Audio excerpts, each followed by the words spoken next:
close your eyes. Picture an apple, but most of you just saw one.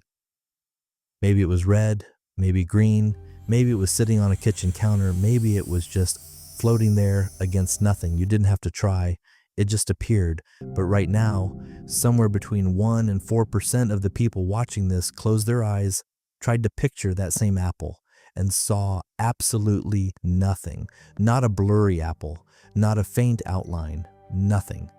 Just the inside of their own eyelids and a vague, uneasy sense that they're doing something wrong. They're not. For most of human history, nobody knew this gap existed. People assumed picture it in your mind meant the same thing to everyone. Parents told kids to imagine things. Teachers said, picture the diagram. Therapists said, visualize a safe place. And an entire slice of the population quietly nodded along for decades, pretending to see something that was never there, because they didn't have the language to say, I can't. Psychology finally gave it a name. It's called aphantasia. And once you understand what's actually happening in the brain, you'll never think about imagination the same way again. Here's the part that surprises even neuroscientists.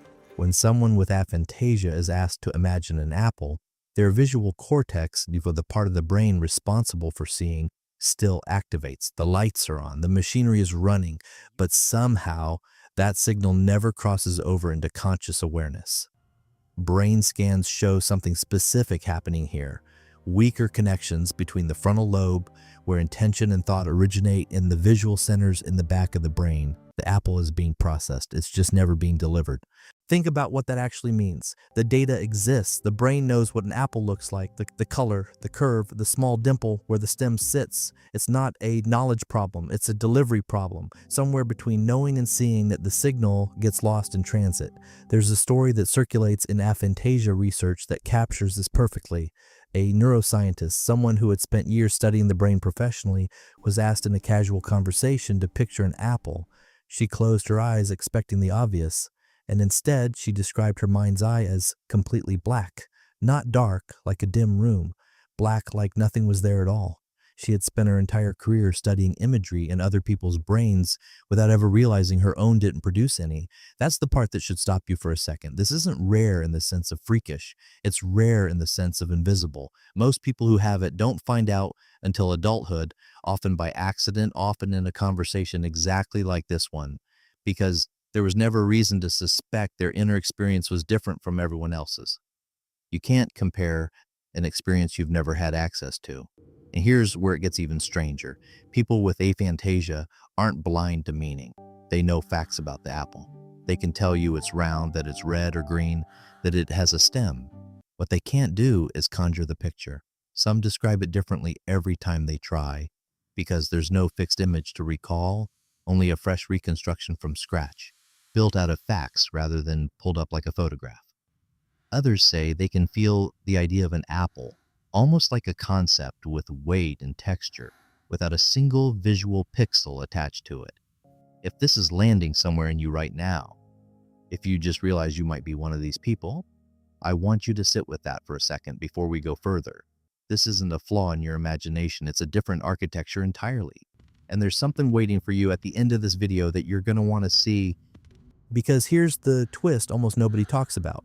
Even people with aphantasia can experience something that looks a lot like seeing an apple in their mind, and it has nothing to do with imagination at all.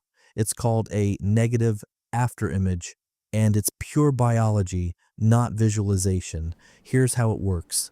When you stare at a red apple for about 30 seconds, the color detecting cells in your retina responsible for picking up red light start to fatigue.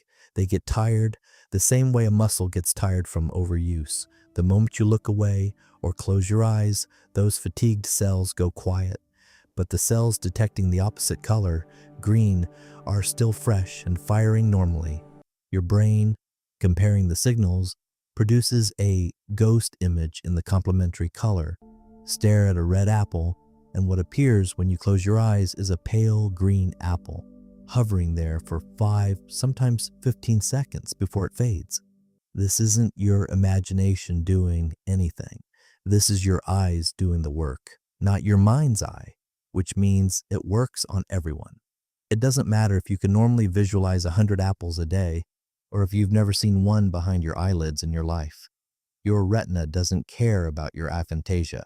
This trick bypasses the entire imagination system and hands you the picture directly through biology. Some researchers who work with aphantasic communities actually use this exact technique to give people a taste of what visualization might feel like, not as a cure, not as a fix, but as a brief, honest glimpse across a divide that's usually impossible to communicate. For a few seconds, someone who has never once seen an image in their mind gets to see something appear, not because their imagination switched on, because their eyes did something their mind never could. So if you tried the first challenge and saw nothing, here's your assignment. Find a red apple, real one or a clear picture, and stare at it for 30 seconds without looking away. Then close your eyes. Watch what happens.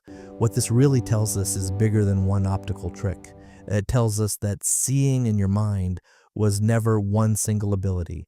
It's several different systems stacked together, and most people never notice the seams because theirs all work quietly in sync. Some people get the picture, some people get the facts without the picture, some people, it turns out, can get a picture anyway, just through a side door nobody mentioned to them. None of this makes one brain better than another. The person who saw the apple instantly and the person who saw nothing but knows every detail of what an apple is are running different software, not broken versions of the same one. And the fact that scientists are only now mapping this out means most of what you experience inside your own head has never actually been checked against anyone else's. So the real question isn't whether you saw the apple, it's what else you've assumed everyone experiences the exact same way you do and never thought to ask. If you saw the apple instantly, or if you saw nothing at all, or if the afterimage trick just worked on you for the first time in your life, tell me which one in the comments. I read every one. And if your mind just learned something new about itself, that's exactly what this channel exists for. Subscribe, and I'll see you in the next one.